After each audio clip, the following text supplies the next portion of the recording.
Ekonomi. Selamat datang di podcast Nomi dari program studi Ekonomi Fakultas Ekonomika dan Bisnis Universitas Diponegoro. Menyederhanakan teori, mengupas fenomena. Podcast ini hadir sebagai ruang diskusi yang ringan, informatif, dan relevan untuk membahas isu-isu ekonomi, pendidikan, serta pengembangan sumber daya manusia yang dekat dengan kehidupan kita sehari-hari. Senang sekali bisa kembali bertemu dengan kawan ekonomi di podcast Ekonomi Undip, ruang diskusi ringan dan informatif untuk membahas ekonomi dari berbagai sudut pandang. Pada episode kali ini, kita akan membahas topik yang sangat penting, khususnya bagi calon para mahasiswa, orang tua, dan juga masyarakat luas, yaitu pengenalan program studi S1 Ekonomi Undip dan prospek lulusan kerjanya. Di tengah perubahan struktur ekonomi, digitalisasi, dan tantangan pembangunan berkelanjutan, lulusan ekonomi dituntut untuk tidak hanya memahami teori, tetapi juga mampu berpikir secara kritis dan aplikatif. Nah, untuk membahas hal tersebut, hari ini kita sudah bersama narasumber yang sangat kompeten, yaitu Pak Dr. Jaka Aminata, selaku Ketua Program Studi S1 Ekonomi FEB Undip. Baik, selamat datang Pak Jaka. Terima kasih undangannya Mbak Gita, Mbak Bunga. Terima kasih juga Bapak sudah datang dan berkenan untuk berdiskusi bersama kami di sini. Oke, baik. Apa kabar hari ini, Pak? Excellent, terima kasih. Dan gimana kabarnya Anda? Alhamdulillah baik juga, Bapak. Okay. Nah, di awal tahun 2026 ini nih Pak, apa aja sih goals-goals yang ingin dicapai oleh Pak Jaka? Oke, baik. Kita punya banyak goals dan sebagainya, tapi tentunya akreditasi tahun ini ya seperti biasanya ya setiap perbaikan atau unggahan atau akreditasi yang diupdate kita selalu unggul, dan tentunya kita selalu berdoa sesuai dengan prosedur, sesuai dengan persyaratan administrasi. Kita selalu unggul ya, jaya ya, terkenal tidak hanya di ASEAN tapi juga di Uni Eropa, seluruh dunia. Salah satu buktinya adalah banyak lulusan kita yang double degree maupun ICTS single degree lulus dari universitas yang istilahnya reputable university. Terima kasih. Top dunia ya. Top dunia. Masya Allah. Semoga di tahun ini bisa dicapai ya Pak ya. Amin, amin. Nah, mungkin sebagai pemanasan nih Pak, kita akan mulai masuk ke topik yang akan kita bahas hari ini. Nah, mungkin Pak Jaka bisa menjelaskan secara singkat kepada kawan ekonomi mengenai gambaran umum dari program studi S1 Ekonomi Undip, termasuk visi, misi, dan juga keunggulan akademiknya Pak. Oke, baik, terima kasih. Jadi kalau nanti teman-teman terutama calon mahasiswa atau yang sudah masuk di Fakultas Ekonomika dan Bisnis khususnya prodi ekonomi ya S1 ekonomi harus mengetahui bahwa mereka harus mengetahui tentang alat. Alat itu apa? Mathematics, statistik, econometrics. Jadi harus punya kekuatan di sisi teori, juga punya kekuatan di evidence base, juga pengetahuan tentang current issue dan sebagainya. Sehingga kita belajar di S1 Ekonomi, di Prodi S1 Ekonomi Undip tidak ketinggalan ya. Tidak ketinggalan dengan siapa? Tidak ketinggalan dengan teman-teman yang belajar di seluruh belahan dunia ya. Sehingga kita selalu up to date, selalu bisa mengupdate apapun yang terjadi karena sifatnya ilmu ekonomi dinamis. Ya, betul sih. Nah, terkait keunggulan akademik nih Pak, Ya. apa ciri khas atau kekuatan utama Prodi S1 Ekonomi yang membedakannya dari program studi sejenis di perguruan tinggi lain? Oke, keren sekali pertanyaannya Mbak Bunga. Jadi kalau boleh saya jelaskan, kalau Prodi S1 Ekonomi dengan Prodi S1 Manajemen maupun Akuntansi kita punya karakteristik. Karakteristiknya adalah kalau di Prodi S1 Ekonomi kita belajar tentang policy, tentang dampak. Seperti contoh misalnya, naik turunnya harga cabai, naik turunnya harga minyak. Itu bagaimana cara menghitungnya, berarti kita harus mengetahui datanya, kita harus mengetahui evidence base-nya dari statistik yang ada. Tapi kalau jurusan manajemen dia lebih mikro, lebih kecil lagi, yaitu tentang perusahaan. Bagaimana persaingan antar perusahaan, bagaimana dinamika bisnis dan sebagainya. Kemudian kalau akuntansi itu lebih kepada pelaporan keuangan, jadi lebih mikro lagi. Jadi kalau mau belajar ekonomi ya, berpikir seperti seorang menteri, seorang gubernur BI, atau seorang ahli ekonomi itu harus mampu membuat keputusan berdasarkan data, berdasarkan policy, dampak dan sebagainya. Jadi itu keunggulannya, sehingga kita mampu berpikir tidak hanya lokal, nasional, tapi juga makro ya, tidak hanya sekedar mikro, hanya melihat sebuah perusahaan, sebuah usaha, sebuah laporan keuangan. Kita more than that. Jadi harusnya mahasiswa atau calon mahasiswa S1 ekonomi lebih memahami tentang analisis, bagaimana menganalisis suatu masalah, baik itu masalah regional maupun nasional. Sehingga kalau masalah-masalah yang besar bisa tertangani, tentunya masalah personal pribadi tidak menjadi persoalan ya. Ya, itu secara garis besar aja. Oke. Wah, ternyata luas sekali ya program studi ekonomi ini. Nah, masih terkait dengan akademik nih Pak. Ya. Bagaimana struktur kurikulum di program studi S1 ekonomi dan kompetensi utama apa yang ingin dibangun pada mahasiswa selama masa studi? Oke, sebetulnya kita fokus kepada kemampuan mahasiswa, terutama di semester akhir, tentunya dibuktikan dengan kemampuan menulis skripsi sebagai tugas akhir, harusnya menjadi mahasiswa, dan menulis skripsi itu suatu momen yang menyenangkan. Karena dalam hidup ini yang paling menyenangkan adalah sekolah ya. Ya, paling menyenangkan punya teman baru, lingkungan baru, betul sih, ya Pak. toh, Itu budaya betul. baru, ya Pak. Iya. Apalagi di S1 Ekonomi Undip Semarang ini ya, dengan budaya yang baru, teman dari seluruh Indonesia, bahkan ada mahasiswa asing ya. Itu tentunya menjadi suatu hal yang sangat menarik sekali. Jadi kita menciptakan mahasiswa lulusan S1 Ekonomi itu mempunyai kemampuan analisis, sehingga mereka siap bekerja di sektor industri, swasta, pemerintahan, lembaga-lembaga internasional dunia. Sehingga banyak lulusan walaupun belum S2 ya, baru S1, mereka mampu bekerja di lembaga-lembaga konsultan internasional, ya, seperti contoh di Jakarta atau kota-kota besar lainnya. Oke, baik Bapak. Karena tadi Bapak udah sempat menyinggung terkait lulusan juga ya Bapak ya. Nah mungkin saya ingin bertanya nih Pak terkait profil lulusan seperti apa sih Pak yang ingin dihasilkan oleh program studi S1 Ekonomi? Kualifikasi apa sih yang pengen setiap lulusannya itu punya gitu? Oke. Terima kasih. Jadi kita ya, Anda semua nanti lulus berarti sebagai produk, sebagai output dari S1 Ekonomi FEB Undip ya, tentunya tidak hanya berkemampuan analisis tapi punya kemampuan tidak hanya menulis tapi juga verbal visual. Sehingga tidak kalah dibandingkan dengan universitas-universitas yang notabene ukurannya reputable university. Apa itu? Salah satunya adalah kemampuan untuk menganalisis sebuah masalah, itu satu. Yang kedua, kemampuan verbal seperti yang saya katakan tadi, mungkin hampir semua orang berbahasa Inggris. Jadi harus punya kemampuan berbahasa internasional, ya, kalau bisa 2-3 bahasa sehingga tangan Eropa di tangan Anda. Ya, contohnya Inggris, Prancis, Arabik, Spanyol, Russian, Mandarin, ya. Sehingga dari situ lulusan Undip, khususnya S1 Ekonomi punya kemampuan, satu ditunjukkan dengan GPA, dengan IPK yang tinggi, di atas 3, kalau bisa cum laude, ya toh? Amin. Ya.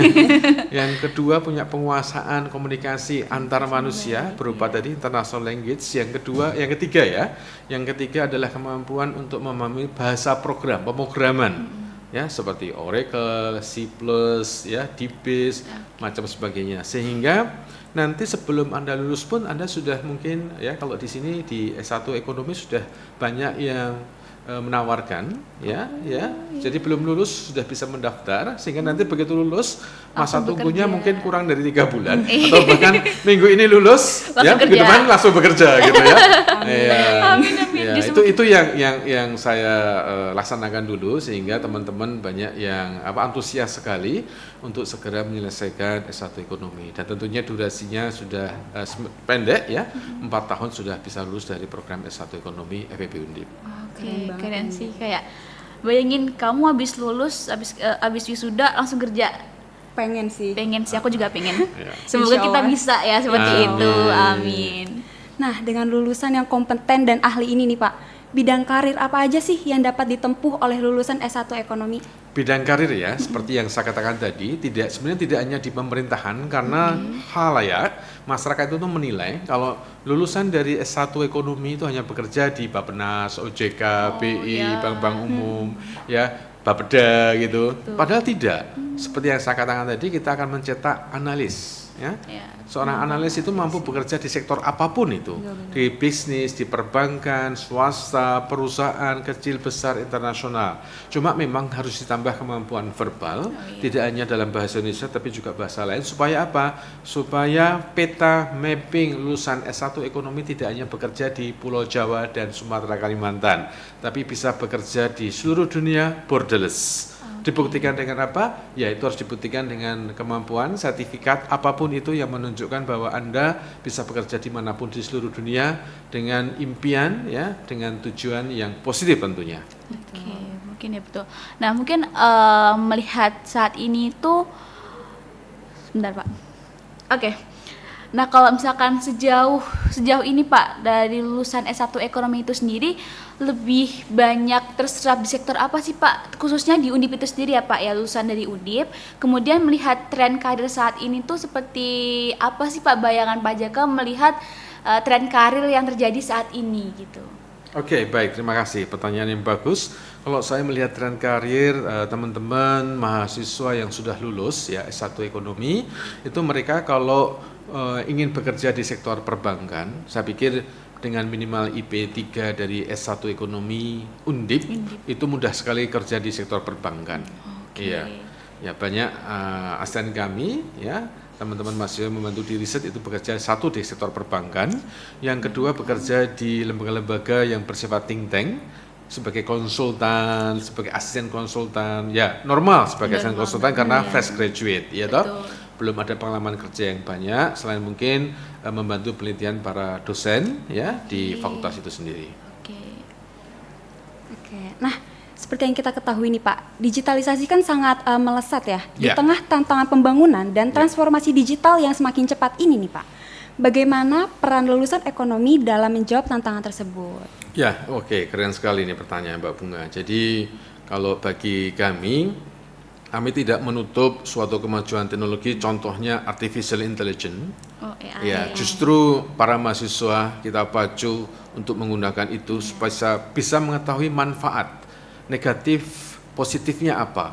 Karena kalau kita hanya menggunakan AI tanpa moral, ya, tanpa akal yang tepat dan sebagainya, kita akan secara serampangan menggunakan AI untuk tugas-tugas mahasiswa, tinggal copy paste, bikin proposal pakai AI, gitu, bikin skripsi, tesis, disertasi dan sebagainya hanya menggunakan AI, hanya copy paste tanpa sentuhan intelektual kita sebagai human being, sebagai manusia, sehingga kita harus menggunakan AI secara bagus, secara tepat, ya. Jangan hanya sekedar copy paste. Nah, terkait membahas soal AI nih Pak. Ya.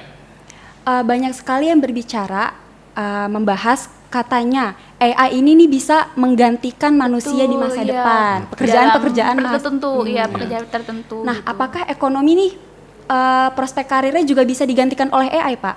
Oke, menurut saya itu hal yang mustahil karena AI tidak punya emotional question, ya. Dan apapun sebenarnya bisa dikerjakan oleh AI kecuali satu hal, kita tidak bisa meminta uang pada mereka. Ya, nggak bisa itu hal yang sangat mustahil. Semua bisa, tapi itu satu ya. Jadi tidak mempunyai emotion, tidak mempunyai emotion question, sehingga sentuhan perasaan, logical thinking hanya logik saja, tapi mereka tidak punya rasa karena dia hanya sebuah mesin. Nah itu yang tidak bisa digantikan dari alat apapun. Nah, manusia mempunyai semuanya embedded di dalam tubuhnya, pikiran, perasaannya menjadi satu. Sehingga kalau memutuskan tidak hanya sekedar angka, ya, kemudian diputuskan, tetapi memakai pertimbangan-pertimbangan yang banyak sekali. Wah, berarti jurusan ekonomi ini nih bisa dalam jangka panjang. Betul, masih dilihat prospek jangka panjangnya lah. Jadi kayak tidak kita nggak perlu takut gitu. lah Pak, Betul sekali Mbak. Jadi selama masih ada manusia, mereka pasti butuh pendidikan. Dan pendidikan ekonomi atau ilmu ekonomi pasti berguna untuk manusia karena kita belajar bagaimana mempelajari perilaku manusia untuk memenuhi kebutuhan yang tidak terbatas dengan sumber daya yang terbatas, ya, secara optimal ya tentunya. Betul, ya. Sehingga selama masih ada manusia, ilmu ekonomi pasti dibutuhkan. Tentunya ilmu manajemen dan akuntansi sebagai pelengkap, tapi ilmu ekonomi di dalam memenuhi kebutuhan manusia untuk menganalisis kemajuan ekonomi sebuah negara dengan segala macam masalahnya, ilmu ekonomi sangat berperan sekali. Sehingga tidak hanya masalah perusahaan 1-2, tidak hanya masalah pelaporan pembukuan, tapi masalah yang kompleks ya. Jadi penguasaan mikro, makro, statistik itu sangat penting bagi mahasiswa maupun setelah lulus. Jadi setelah lulus jangan dilupakan ya. Oke. Mungkin aku ingin bertanya nih Pak, sebagai mahasiswa ekonomi, aku sendiri juga cukup curious dan apalagi teman-teman calon mahasiswa terkait penjurusan apa saja sih Pak yang ada di prodi ekonomi? Oke, baik, pertanyaan yang sangat bagus untuk poin ini. Kalau di program International Undergraduate Program, yang mana kita sudah bekerja sama dengan puluhan universitas, kalau di level universitas kita ada ratusan, banyak sekali ya. Sehingga kita Undip, FEB Undip atau khususnya Undip pada level universitas, karena kita sudah BIMN dan top 10 university, kita masuk klasifikasi top 10 university, kita bebas menentukan di mana Anda akan belajar. Ya, akan bebas menentukan di mana Anda akan belajar. Sehingga dengan demikian kita harus bersemangat dalam konteks belajarnya itu, alat-alat harus dikuasai. Tetapi jangan lupa kita belajar pada domain ilmu atau social science. Tidak hanya, tapi teori juga harus dikuasai. Sehingga itu jangan sampai kita canggih di alat matematik, statistik, mathematics, tapi teorinya tidak bisa. Kurang optimal. Jadi harus dioptimalkan semua. Harus seimbang. Harus seimbang. Jadi itu yang harus dikedepankan. Oke, mungkin terakhir nih Pak. Oke. Apa aja sih tips dan motivasi atau saran dari Bapak bagi calon mahasiswa agar dapat sukses untuk menempuh program studi ekonomi? Oke, baik, pertanyaan yang bagus ini. Menurut saya, kalau menurut saya cita-cita itu harus setinggi langit ya. Betul. Cita-cita itu harus diciptakan cita yang mungkin, ini sulit dicapai nih. Kalau cita-cita mudah dicapai itu bukan cita-cita itu ya. Betul, itu hanya sekedar hanya pengen aja gitu. Betul. Berarti kalau menurut saya sesuai dengan apa yang saya katakan tadi, mahasiswa S1 ekonomi, prodi S1 ekonomi harus punya cita-cita bisa bekerja dimanapun. Tidak hanya di Pulau Jawa, Kalimantan atau pulau-pulau besar, tapi bisa bekerja di seluruh dunia, borderless, sehingga Anda bisa menikmati perbedaan tentang exchange rate, ya, perbedaan tentang nilai tukar dan sebagainya. Nanti setelah bekerja di luar negeri sebagai intelektual, ya, sebagai tenaga kerja intelektual, tidak hanya tenaga kerja Indonesia, tenaga kerja intelektual, Anda bisa kembali ke Indonesia menerapkan apa yang sudah dipelajari atau yang sudah dikerjakan di luar negeri. Sehingga harapan saya, lulusan S1 ekonomi punya visi misi tidak hanya bekerja di Indonesia tapi di seluruh dunia, sehingga nanti kalau pulang Anda punya perbandingan. Kalau negara ini seperti ini, negara itu seperti itu. Lah Indonesia bagaimana? Indonesia butuh transparansi. Kenapa? Karena kalau di negara lain ada transparan yang bagus sekali. Di negara lain sudah ada security sosial yang bagus, ada jaminan sosial yang bagus. Indonesia sudah ada BPJS. Berarti kurangnya ini dan itu. Nah, kalau kita tidak ada studi yang bersifat komparatif, kita tidak akan tahu. Nanti seperti kata dalam tempurung bahwa Indonesia sudah the best gitu, ya. Padahal kita harus banyak belajar. Dan sebagai mahasiswa S1 ekonomi harus membuka diri, ya, sama seperti mahasiswa himpunan, ya, BEM dan sebagainya, sudah melakukan komunikasi kerjasama dengan universitas, dengan fakultas lainnya, sehingga saya yakin prodi S1 ekonomi FEB Undip itu mampu berkembang dan jaya. Oke, amin. Baik, terima kasih Pak Jaka atas penjelasan yang sangat komprehensif dan juga membuka wawasan kita semua mengenai program studi S1 Ekonomi Undip serta prospek karir dan lulusannya yang sangat luas banget ya, bahkan sampai ke negara lain. Oke, amin, insya Allah. Nah, dari diskusi hari ini, kawan ekonomi bisa melihat bahwa program studi ekonomi tidak hanya membekali mahasiswa dengan teori, tetapi juga kemampuan analisis, kepekaan sosial, dan kesiapan untuk menghadapi dunia kerja. Nah, semoga episode ini dapat membantu kawan ekonomi, khususnya calon mahasiswa baru dan orang tua, untuk mendapatkan gambaran yang lebih jelas sebelum menentukan pilihan studi.